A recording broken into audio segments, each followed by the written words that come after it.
Hello दोस्तों, मेरा नाम है अमित कुमार और आप सभी का स्वागत है आपके अपने यूट्यूब चैनल सक्सेस गुरुकुल पर। आज हम लोग 3 दिसंबर के फोर्थ शिफ्ट के जो मैथ के क्वेश्चन है उसको सॉल्व करेंगे। तो वीडियो पसंद आए तो वीडियो को लाइक जरूर करें, ज़्यादा से ज़्यादा स्टूडेंट्स के बीच शेयर करें और चैनल पर नए हैं तो चैनल को सब्सक्राइब जरूर करें। चलते हैं आज के पहले क्वेश्चन की ओर। कह रहा है एक ट्रेन 45 किलोमीटर प्रति घंटा की औसत चाल से अपने गंतव्य तक समय पर पहुंचती है। यदि यह 30 किलोमीटर प्रति घंटा की औसत चाल से चलती तो 15 मिनट देर से पहुंचती। कुल यात्रा डैश की है। 45 से जाता है तो समय पर पहुंचता है, 30 से जाता है तो 15 मिनट देरी से पहुंचता है। तो मान लीजिए दूरी क्या है, दूरी मान लीजिए कि x है। तो x अगर समय निकालना है तो क्या चाल से भाग करना पड़ेगा। जब 30 से गया तो उसको ज्यादा समय लगेगा और जब 45 से जाएगा तो उसको कम समय लगेगा। कितना दोनों समय का अंतर है, 15 मिनट। तो घंटा में अगर बदल दे तो 15/60 घंटा। ठीक है, तो 30 और 15 का एलसीएम हो जाएगा 90। यहाँ 3x माइनस 2x बराबर 15/60 1/4 हो जाएगा। तो x/90 बराबर 1/4 यानी x का वैल्यू आ गया 45/2 यानी 22.5 किलोमीटर। तो ट्रेन द्वारा जो दूरी कवर की गई है वो कितनी है, 22.5 किलोमीटर। कह रहा है निम्न सारणी में 6 गांव PQRSTU पंचायत में हुए पंचायत चुनाव की जानकारी देती है। 6 गांव है, मतों की कुल संख्या दी हुई है सैकड़ों में, डाले गए मत का प्रतिशत और उसमें वैध कितना है। वो बता रहा है कि डाले गए मत का प्रतिशत कैसे निकाला गया है और वैध मतों का प्रतिशत कैसे निकाला गया है। गांव आर के अवैध मतों का गांव यू के अवैध मतों से अनुपात याद करना है। तो गांव आर में टोटल 65% मत पड़े हैं। तो 100 का 65% और उसमें से 65 वैध है, तो अवैध कितना है 35। हम नीचे 100 नहीं दे रहे क्योंकि हमें लोगों को रेशियो निकालना है ना। ये गांव आर की बात है। और यू के लिए है टोटल 40, इसमें 90% मत पड़ा है और 60% वैध है, मतलब 40% अवैध है। क्योंकि तो इसके नीचे भी, दोनों के नीचे 100 आता है, इधर भी 100 आता है, तो 100 से 100 क्या हो जाता है, कैंसिल। तो 1 0 2 0 से ये 100 खत्म हो गया और 7 5 35 से ये 8 5 40 खत्म हो गया। ठीक है, इधर हो गया 7 5 35 और 7 6 42 और 3 45 अनुपात 9 6 36 या 9 8 72, 4 दूना 8 और 7 6 28। तो 455 अनुपात 288, ऑप्शन नंबर 2। कह रहा है mx प्लस n जो है निम्न से किसका गुणनखंड है। तो देखिए आपको में सबको जो है इसका स्क्वायर दिखेगा, इधर इसका स्क्वायर n का स्क्वायर दिखेगा, यानी a square plus b square है। अगर इसमें 2ab का टर्म होता तो होल स्क्वायर बन जाता है ना। अब आप इसमें देखोगे कि x नहीं है, इसमें m नहीं है और इसमें n नहीं है। एक ही टर्म ऐसा है जिसमें mnx है। इससे क्या होगा कि जो पहला एम स्क्वायर एक्स स्क्वायर है उसको एम एक्स का होल स्क्वायर लिख सकते हैं, प्लस में 2 into M X into N लिख सकते हैं और प्लस में एन स्क्वायर जो कि एम एक्स प्लस एन का क्या हो जाएगा, होल स्क्वायर हो जाएगा। और इसी का एक गुणनखंड कौन है, एम एक्स प्लस एन है। तो आप ये सब ऑप्शन देखते ही इसको नेग्लेक्ट कर देते, क्यों, क्योंकि इसमें एक्स नहीं है, इसमें एम नहीं है, इसमें एन नहीं है। कह रहा है यदि किसी घन का जो विकर्ण की लंबाई है वो 7√3 सेंटीमीटर है तो घन का पृष्ठफल, तो घन का विकर्ण क्या होता है, √3 गुना भुजा, √3 गुना भुजा जो कि दे रखा है 7√3 सेंटीमीटर। तो √3 से √3 कैंसिल, भुजा बराबर कितना हो गया 7। घन का पृष्ठफल होता है 6 गुना भुजा स्क्वायर यानी 6 गुना 7 का स्क्वायर यानी 6 गुना 49। अगर ये 50 होता तो 300 होता, 300 में से 6 घटा देंगे तो 294 सेंटीमीटर स्क्वायर। कह रहा है दो वृत्त जो है जिनमें प्रत्येक की त्रिज्या 30 सेंटीमीटर है, एक दूसरे को इस प्रकार प्रतिच्छेद करते हैं कि उनमें से प्रत्येक की परिधि दूसरे के केंद्र से होकर गुजरती है, तो प्रतिच्छेदित क्षेत्र का क्षेत्रफल क्या है। एक सर्कल ये है, इसका सेंटर, और दूसरा सर्कल जो है इसी के सेंटर से होकर गुजरता है, और ये पहले वाला जो है दूसरे के सेंटर से होकर गुजरता है। तो इसके जो कॉमन एरिया है ये एरिया हम लोग को निकालना है, ये वाला पार्ट। ठीक है, तो इसके लिए तो आप डायरेक्ट फार्मूला याद रखो, लेकिन थोड़ा सा समझ लीजिए कि फार्मूला भी कहाँ से आता है, ये कैसे निकलेगा। तो अगर इसको इससे मिला दे तो ये त्रिज्या हो जाएगा, ये भी त्रिज्या हो जाएगा। ठीक है, यहाँ का जो ये एंगल है ना, ये एंगल 120 डिग्री का बनता है। तो आप सिर्फ इस फिगर में देखो त्रिज्यखंड वाले में कि अगर हम इस त्रिज्यखंड का क्षेत्रफल निकाल के और इस त्रिभुज का क्षेत्रफल घटा दे, इसका नाम अगर ओ ए बी मान ले, तो त्रिज्यखंड का क्षेत्रफल निकाल के इस त्रिभुज एओबी का क्षेत्रफल घटा दे तो हमें इधर वाला ये एरिया मिल जाएगा, ये पार्ट, और जितना एरिया ये होगा उतना ही एरिया इधर वाला होगा। तो ये एरिया निकल जाएगा तो उसका हम क्या कर देंगे, डबल कर देंगे। तो त्रिज्यखंड का क्षेत्रफल क्या होता है, पाई आर स्क्वायर थीटा बटा 360 डिग्री, और इसमें इस त्रिभुज का क्षेत्रफल घटा देंगे तो ये क्या होता है 1/2, क्योंकि ये भुजा जो है ये भी त्रिज्या है और ये भी त्रिज्या है, ये आर है ओ ए और ओ बी भी क्या है आर, तो आर स्क्वायर और बीच का कोण थीटा हो तो साइन थीटा। ठीक है, तो ये तो हो गया ये जो सिर्फ एक पार्ट है उसका एरिया, और इसी का अगर हम क्या कर दे, इसी का हम डबल कर दे तो हमें टोटल जो बीच का भाग है उसका एरिया पता हो जाएगा। ठीक है, तो वैल्यू पुट कर देते हैं इसमें 2 into pi into R, R दे रखा है 30, तो 30 गुना 30 बटा, और थीटा है कितना 120 डिग्री बटा 360 माइनस 1/2 गुना 30 गुना 30, और साइन 120 डिग्री का वैल्यू होता है √3/2।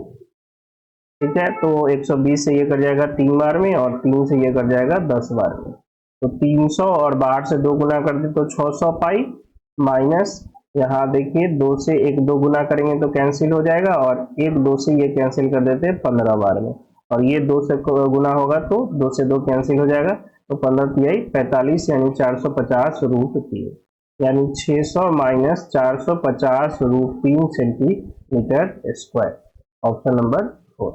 तो ये फॉर्मूला आप ध्यान रखना।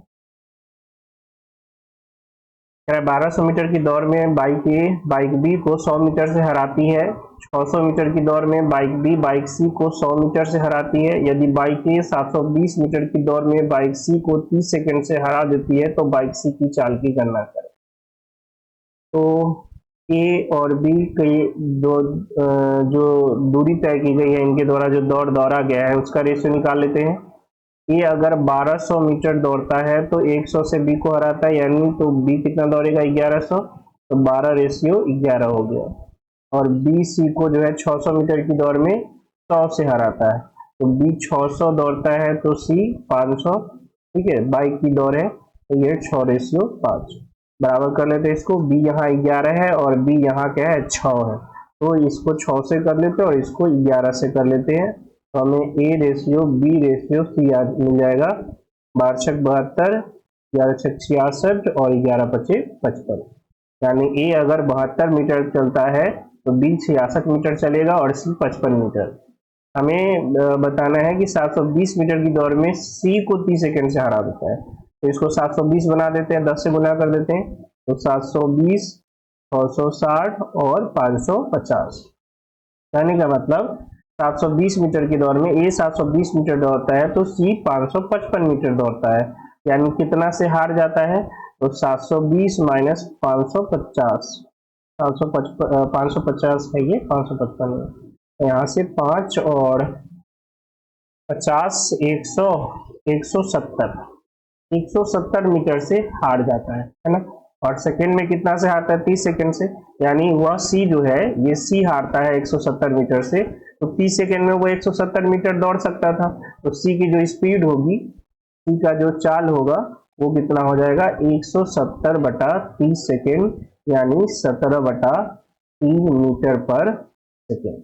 ठीक है, क्यों, क्योंकि ये 170 मीटर से हारा और 30 सेकेंड से हारा है, मतलब 30 सेकेंड उसको और मिलता तो कितना दूरी कवर कर लेता, 170 मीटर दूरी कवर कर लेता, ऑप्शन नंबर। एक बेईमान व्यापारी ग्राहकों से कहता है कि वह अपनी वस्तु क्रय मूल्य पर बेचता है, लेकिन वह गलत वजन का उपयोग करता है और लाभ के रूप में 12.5% लाभ अर्जित करता है। 1 केजी वजन करने के लिए वह कितने ग्राम का उपयोग करेगा। देखिए 1000 देता है ग्राहक को कह के, लेकिन वो 1000 ग्राम होता नहीं, उससे कम होता है, और ऐसा करने से उसको 12.5% का लाभ होता है। 12.5% का मतलब होता है 1/8, यानी 8 का वस्तु बेचता है और कितना में, 9 में बेचता है। ठीक है, तो 9 यूनिट का वैल्यू ही कितना है, 1000 ग्राम है, तो 1 यूनिट का वैल्यू कितना हो जाएगा, 1000/9। हमें 8 यूनिट का वैल्यू निकालना है, तो 8000/9 ग्राम हो जाएगा, यानी 9 8 72, 8 9 8 72, 9 8 72, ये 8 8 आते रहेगा, है ना। तो 888.8 ग्राम वो देता है 1 kg के बदले, है ना। कह रहा एक राशि साधारण ब्याज पर 30% प्रति वर्ष की दर से 7 वर्षों में 15,500 रुपये हो जाती है, तो 7 वर्षों का ब्याज, तो 7 वर्ष पे टोटल कितना ब्याज मिला, तो 30 गुना 7 210%, तो धनराशि कितनी हो गई, 30 गुना 7, यानी टोटल ब्याज मिला 10%, तो राशि 310% हो गई। मतलब 15,500 जो है वो कितना का वैल्यू है, 310% का है। आपसे पूछ रहा है 7 वर्ष में टोटल ब्याज तो कितना मिला है, 210, तो 210 यूनिट का वैल्यू पूछ रहा है। एक जीरो से एक जीरो खत्म, 31 25 55 50 बार में, तो जीरो का जीरो, 0 5 और 5 दूना 10, 10,500 रुपये ब्याज के रूप में दिया गया है। त्रिभुज बीपीक्यू जो है सारांशम है त्रिभुज ए से ASR के, तथा एंगल ए दिया हुआ है 1/3 angle R equal to angle S. एक त्रिभुज है बीपीक्यू और दूसरा त्रिभुज है ASR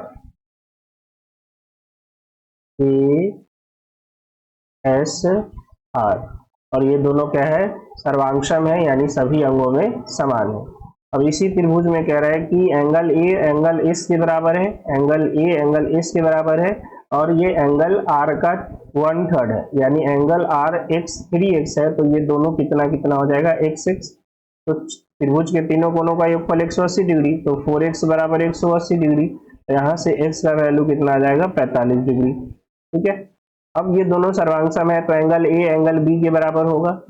यहाँ से देख सकते हैं एंगल बी जो होगा वो एंगल ए के बराबर होगा, एंगल पी किसके बराबर होगा, एंगल एस के बराबर होगा, और एंगल क्यू किसके बराबर होगा, एंगल आर के बराबर होगा। आपसे पूछ रहा है एंगल क्यू, तो एंगल क्यू किसके बराबर होगा, एंगल आर के, और आर कितना है, आर है 3x, ठीक है 90, अच्छा यहाँ 5x हो जाएगा ना, 4x, 4 और 5x, 5x का वैल्यू 180 डिग्री, तो x का वैल्यू कितना हो जाएगा, 36 डिग्री। ठीक है, तो एंगल क्यू किसके बराबर, एंगल आर के, और एंगल आर कितना है 3x, यानी 3 इंटू 36 डिग्री, तो कितना हो जाएगा, 36 की है 108 डिग्री, तो क्यू हो गया 108। निम्नलिखित तालिका का अध्ययन करके नीचे के प्रश्न का उत्तर दीजिए। एक स्कूल के कक्षा 9 के छात्रों के 4 सेक्शन ABCD हैं। विज्ञान और गणित के परीक्षाओं के परिणाम निम्नलिखित तालिका में दर्शाए गए हैं। दोनों में अनुत्तीर्ण जो छात्र हैं, section A, section B, section C और सेक्शन डी में, उसके नंबर दिए हुए हैं। विज्ञान में अनुत्तीर्ण, गणित में उत्तीर्ण, विज्ञान में उत्तीर्ण लेकिन गणित में अनुत्तीर्ण, दोनों में उत्तीर्ण का नंबर दिया हुआ है।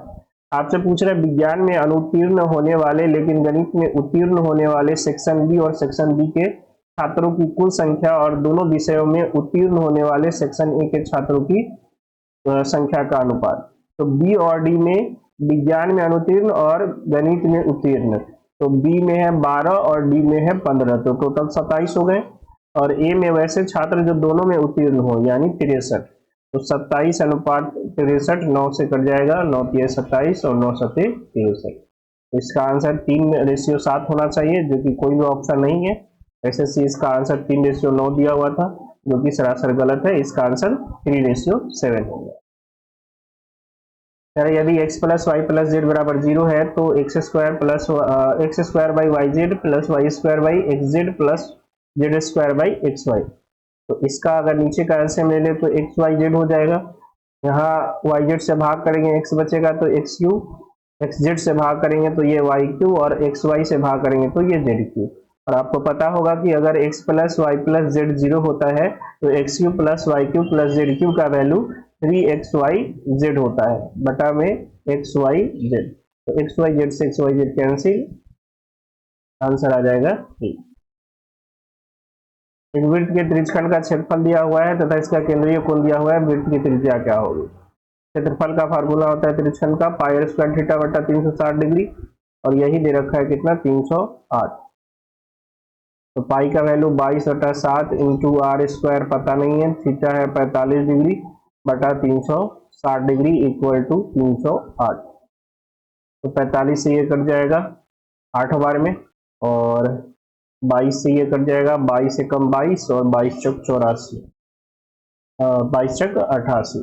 तो आर स्क्वायर बराबर हो गया 14 गुना 7 गुना 8, यानी इसको दे दे 2, तो आर स्क्वायर इक्वल टू 7 का स्क्वायर और गुना में हो जाएगा 8 गुना 16 यानी 4 का स्क्वायर, यानी आर इक्वल टू हो जाएगा 7 गुना 4 7 चक 28 सेंटीमीटर। त्रिज्यखंड की त्रिज्या हो गई 28 सेंटीमीटर। तो त्रिभुज दिया गया है, अध्ययन कीजिए और बीसी की लंबाई निकालिए। ये 30 डिग्री है एंगल, तो 30 डिग्री में आपको पता है कि ये 1 होगा, तो ये √3 होगा, तो ये 2 होगा, है ना। 30 डिग्री अगर tan की बात करें, tan 30 डिग्री तो 1/√3 होता है, तो लंब बटा आधार, तो लंब 1 है तो आधार √3 है, तो कर्ण कितना हो जाएगा 2, और इसी 2 का वैल्यू 10 सेंटीमीटर दे रखा है, यानी 2 का वैल्यू 10 है तो 1 का वैल्यू 5 हो जाएगा। और आपसे BC पूछा है, BC कितना यूनिट है, 1 यूनिट ही है, तो 1 यूनिट का वैल्यू 5 हो जाएगा, ऑप्शन नंबर 4। त्रिभुज ABC में B पर समकोण त्रिभुज है, त्रिभुज ABC में जो है B पर समकोण है, ये मान लीजिए A है, ये C है। tan A दे रखा है 5/12, tan A यानी लंब बटा आधार, तो ये 5 है तो ये 12 है, तो ये 13 हो जाएगा। आपसे पूछ रहा है sin A, तो sin A के हिसाब से लंब 5 और कर्ण 13, sin B, तो sin B तो 90 डिग्री हो जाएगा, 1 होता है, और sin C के इसके हिसाब से लंब कौन हो जाएगा 12 और कर्ण हो जाएगा 13, तो 17/13 प्लस 1 यानी 13 और 17 कितना हो जाएगा, या आपको पूर्णांक में आंसर दिया है, पूर्णांक में दिया है तो इसको बदल लो, और 1 प्लस 1 पूर्णांक कितना हो जाएगा 4/13, यानी 2 पूर्णांक 4/13, ऑप्शन नंबर 4। सेब की कीमत में 20% की वृद्धि की जाती है और फिर 20% की कमी आ जाती है, कमी की जाती है तो शुद्ध प्रतिशत। तो आपको पता है कि x की वृद्धि और x की कमी हो तो टोटल x² बटा 100 की कमी होती है, ठीक है। तो 20 का स्क्वायर बटा 100 की क्या होगी, कमी होगी, यानी 400 बटा 100 यानी 4% की क्या हो जाएगी, कमी हो जाएगी। तो जब कभी सेम वृद्धि और सेम कमी हो तो रिजल्टेंट हमेशा कमी होता है, उतना का स्क्वायर बटा 100 का कमी हो जाता है, ठीक है, ऑप्शन नंबर 3। ए और बी अलग अलग कार्य करते हुए कार्य को क्रमशः 10 और 16 दिनों में पूरा कर सकते हैं। यदि वे एक दिन के लिए बारी बारी से कार्य करते हैं तो ए द्वारा शुरू करने के साथ कार्य कितने दिनों में पूरा हो जाएगा। तो ए करता है किसी कार्य को 10 दिन में, बी करता है 16 दिन में। मान लीजिए टोटल वर्क जो हो गया 80 हो गया, तो एक दिन में 8 काम करेगा और बी एक दिन में 5 काम करेगा। तो पहला दिन ए किया, फिर दूसरा दिन बी किया, तो 8 और 5 13 काम कितने दिन के हो गए, 2 दिन के हो गए, क्योंकि एक दिन ए अगला दिन बी, तो 13 काम 2 दिन में। आप काम करने कितने 80, तो 13 का इतना से मल्टीप्लाई करें कि 80 से कम हमें एक नंबर मिल जाए, ठीक है, 80 से ठीक कम। तो इस 13 6 78 होता है, 6 से गुना कर देते हैं दोनों तरफ, तो 13 गुना 6 इक्वल टू 2 गुना 6, कहने का मतलब 78 काम हो जाएगा कितना दिन में, 12 दिन में 78 काम हो जाएगा। अभी भी 2 काम बचा हुआ है, अब अगला दिन कौन आएगा, अगला दिन फिर से ए आएगा, क्योंकि सम दिन से जब भी काम होगा पहला दिन ए, फिर दूसरा दिन बी, फिर तीसरा दिन सी ए, इस तरह से ये अल्टरनेट चलता है। तो ये जो छठा दिन आपका यानी 12वां दिन काम खत्म हो गया, तो 13वां दिन कौन आएगा, ए आएगा। ए एक दिन में कितना काम करे 8, तो 2 काम कितना दिन में करेगा 2/8 यानी 1/4 दिन में। तो 78 काम 12 दिन में हो गया था और 2 काम 4 दिन में, तो टोटल हो गया 12.1/4, ऑप्शन नंबर 3। तो कुर्सी का अंकित मूल्य 2400 रुपए है जो क्रय मूल्य से 20% अधिक है। यदि कुर्सी के अंकित मूल्य पर कुर्सी को अंकित मूल्य पर 10% की छूट पर बेचा जाता है तो लाभ प्रतिशत। तो 100 रुपया मान लीजिए सीपी था, तो एमपी कितना हो गया, एमपी हो गया 120, क्योंकि 20% ज्यादा अंकित किया गया है। इस पे 20%, 10% का छूट दिया, तो इसका 10% अगर निकालेंगे तो 12 आ जाएगा। तो छूट देने के बाद कितना हो जाएगा, 108, है ना। तो पूछ रहा है कि अब लाभ कितना होगा, तो 100 का वस्तु 108 में जा रहा है, तो कितना प्रतिशत का लाभ होगा, 8% का लाभ होगा। कह रहा है root under 1 plus cos A बटा 1 माइनस कॉस ए का मान। तो बच्चा वाली बात है, 10th क्लास से ऐसे क्वेश्चन सॉल्व करते आए हो आप लोग, कि इसका हम लोग क्या कर देते हैं, हर का परमयकरण कर देते हैं। 1 प्लस कॉस ए से ऊपर भी और 1 प्लस कॉस ए से नीचे भी। तो ऊपर क्या हो जाएगा, 1 प्लस कॉस ए का होल स्क्वायर, तो रूट से फिर हो जाएगा 1 प्लस कॉस ए, और नीचे ए प्लस बी इंटू ए माइनस बी, ए स्क्वायर माइनस बी स्क्वायर, यानी 1 माइनस कॉस स्क्वायर ए, जो कि साइन स्क्वायर ए बन जाएगा, और साइन स्क्वायर का रूट क्या हो जाएगा, साइन ए हो जाएगा। तो अलग अलग कर देंगे, 1 by sine A cos A के, और cos A by sine A cot A. तो cosec A plus cot A, option number 2।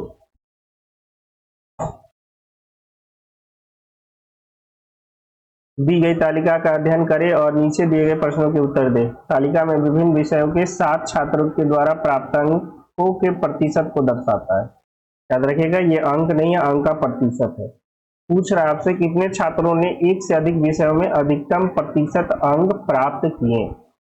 थोड़ा सा कंफ्यूजिंग क्वेश्चन हो सकता है, लेकिन क्वेश्चन को आप सही से पढ़ोगे कि छात्र के बारे में बता रहा, पूछ रहा है कि कितने छात्र जो है एक से अधिक विषय में अधिकतम प्रतिशत अंक प्राप्त किए।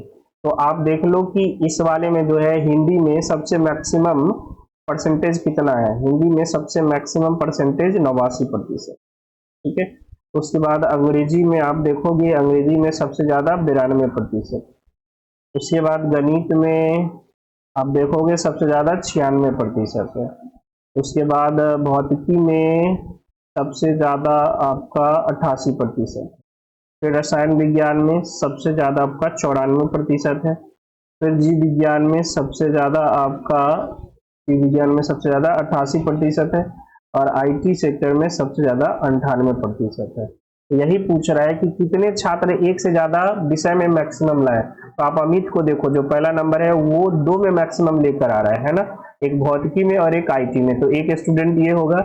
ऐसे ही पूछ रहे कि कितने छात्र जो है वो एक से अधिक विषय में अधिकतम परसेंटेज ला रहे हैं। तो एक अमित ला रहा है, उसके बाद ये एक ही मिला रहे हैं, ये एक ही मिला रहा है, ये 3 मिला रहा है, एक से अधिक मिला रहे हैं। तो 2 स्टूडेंट है, अमित और दीक्षा, जिनके परसेंटेज जो है एक से अधिक विषय में अधिकतम परसेंटेज है, ठीक है। कौन कौन, अमित और दीक्षा, यानी कितने स्टूडेंट हो गए, 2। तो ऑप्शन नंबर सी। 4 और 7 से विभाज्य 3 अंकों वाली सबसे बड़ी संख्या। तो 7 से ये कटेगा नहीं 96, न 97 कटेगा, न 99, 7 से 98 कट जाएगा, ऑप्शन नंबर 4। किसी के वेतन पर उसके वेतन की 1/4 कर है और उसकी बचत वेतन की 1/3 है, व्यय और बचत का अनुपात। तो 4 और 3 का ऐसे मान लेते हैं, उसका वेतन जो है, उसका सैलरी वो कितना है, 12 है, ठीक है। इनकम कर देते हैं इसको, ये 12 है। अब 1/4 जो है टैक्स है, तो टैक्स कितना लग गया, 1/4 यानी 3, और जो इसका सेविंग है वो 12 का 1/3 यानी कितना हो जाएगा, 4। 12 का 1/4 करेंगे 3, और 12 का 1/3 करेंगे 4, तो 4 और 3 7 हो गए। तो व्यय कितना हो गया, 5। आपसे पूछ रहा है व्यय और बचत का अनुपात, तो व्यय 5 है और बचत कितना है, 4 है, 5:4, option number 4। A square plus B square plus A square 9 है, और A B plus B C plus C A 8 है, तो A plus B plus C minus 3 का संभावित मान पूछ रहा है। तो अगर 2 से गुना करके इसमें जोड़ दें, A square plus B square plus C square plus 2ab plus B C plus C A, तो इधर हो जाएगा 9 और प्लस 8 दूना 16, तो ये बन जाएगा ए प्लस बी प्लस सी का होल स्क्वायर, और इधर हो जाएगा 25, यानी ए प्लस बी प्लस सी का वैल्यू क्या हो जाएगा, 5। अब देखिए यहाँ पर इसलिए संभावित मान लिख दिया है, क्योंकि ए प्लस बी प्लस सी जो है +5 भी हो सकता है और -5 भी हो सकता है, लेकिन जो ऑप्शन है वो सारे प्लस में है, तो हम लोग यहाँ +5 लेंगे, 5 - 3 इक्वल टू कितना हो जाएगा, 2 हो जाएगा, ठीक है। तो इसलिए यहाँ पे क्या लिख दिया है, संभावित लिख दिया है, क्योंकि ए प्लस बी प्लस सी का मान -5 भी तो हो सकता है। अगर ये -5 होता तो आंसर -8 आ जाता है। कह रहा त्रिभुज एबीसी में एसी को माध्यिका बीई बिंदु ई पर काटती है। यदि बीजी 12 सेंटीमीटर है जहां जी केंद्रक है तो बीई की लंबाई बताइए। तो एक त्रिभुज है एबीसी, इसमें एसी को जो माध्यिका बीई है वो ई पर काटती है और जी जो है इसका केंद्रक है, बीजी दे रखा है 12। तो आपसे पूछ रहा है कि बीई की लंबाई क्या होगी। तो ये 12 है तो आपको पता होना चाहिए 6 होगा, क्योंकि 2:1 में बांटता है इसको। तो ये 12 है तो ये 6, तो टोटल कितना हो गया 18 सेंटीमीटर हो गया। Option number 3। नीचे दी गई 6 विभिन्न स्कूलों में 2 खेलों में भाग लेने वाले खिलाड़ियों की संख्या दर्शाती है। खेल ए में भाग लेने वाले खिलाड़ियों की कुल संख्या, खेल बी में भाग लेने वाले खिलाड़ियों की कुल संख्या से अनुपात। तो ए में कितने हो गए 31 और 24, 55, 55 और 18, 55 और 18, 73, 73 और 29, 102, 102 और 114 और 154 अनुपात 58 और 37, और इसको कर लेते हैं तो हो जाएगा कितना 70, 70 और 70 140, 140 और इधर हो गया 176, 176 और 8 184, 234। तो 2 से कटेगा ये 77 बार में और 2 से कटेगा ये 117 बार में। तो 77:117 ऑप्शन नंबर 2। कह रहा है 8 अंकों की संख्या 1 2 3 4 5 6 xy 8 से विभाज्य है तो xy के कुल संभावित मान क्या है। तो देखिए 8 से कोई संख्या तभी विभाजित होती है जब आखिरी के 3 डिजिट जो है वो 8 से विभाजित, यानी 6xy अगर 8 से विभाज्य होगा तो ये संख्या 8 से विभाज्य हो जाएगी। तो x और y का मैक्सिमम वैल्यू क्या होगा। x और y का मैक्सिमम वैल्यू 99 हो सकता है, मे भी अगर वो 8 से विभाज्य नहीं है। सिंपल सा अगर हम पूछे कि ये कोई नंबर है तो ये कितना हो सकता है मैक्सिमम 899 है ना, सॉरी 699। तो इसमें ये अगर पूरा 8 से कट जाए तो पूरा नंबर जो है 8 से कट जाएगा। अब हमें ये देखना है कि ये नंबर 8 से कितना बार कट सकता है। ठीक है, ये कहां से शुरू होगा 600 से शुरू होगा और 699 तक जाएगा, क्योंकि सबसे छोटा क्या हो सकता है 600 और सबसे बड़ा 699। तो हमें यही देखना है कि यहां से लेकर यहां तक कितने नंबर हैं जो 8 से कट रहे हैं। तो इसका सबसे बेस्ट तरीका है आप 699 में 8 से भाग लगा लो, 8 7 56 और ये 8 8 64, तो यहाँ 5 9 और 8 7 56। तो 87 ऐसे नंबर है 699 तक जो किससे कटेंगे 8 से। अच्छा ये 87 कहाँ से 0 से लेकर 699 तक की बात हो रही है। और 600 में अगर हम भाग कर ले, क्योंकि 600 भी हमें चाहिए तो 599 में भाग कर लेते हैं। 599 में अगर भाग कर ले 8 से तो 8 7 56 और यहाँ 3 और 9, तो 8 चौक 32, 8 चौका 32, यानी 599 तक 74 ऐसी संख्याएं हैं जो 8 से विभाज्य है, और 699 तक 87 ऐसी संख्याएं हैं जो 8 से विभाज्य है। तो 600 से लेकर 699 तक कितनी संख्या होगी जो 8 से विभाज्य होगी, तो 87 - 74 यानी 13 ऐसी संख्या होंगी 600 से लेकर 699 तक जो किससे विभाजित होगी 8 से। और यही आपसे पूछ रहा है कि ऐसे कितने x और y के जोड़े बन सकते हैं। तो 13 ऐसे जोड़े बन सकते हैं जो 8 से विभाज्य कर दे इस संख्या को। ठीक है, तो आशा करते हैं ये वीडियो आपको पसंद आ रहा होगा, और वीडियो पसंद आए तो वीडियो को लाइक जरूर करें और ज़्यादा से ज़्यादा स्टूडेंट्स के भी शेयर करें। चैनल पर नए हैं तो चैनल को सब्सक्राइब जरूर करें। आज के लिए इतना ही, मिलते हैं नेक्स्ट वीडियो में, तब तक जय हिंद जय भारत।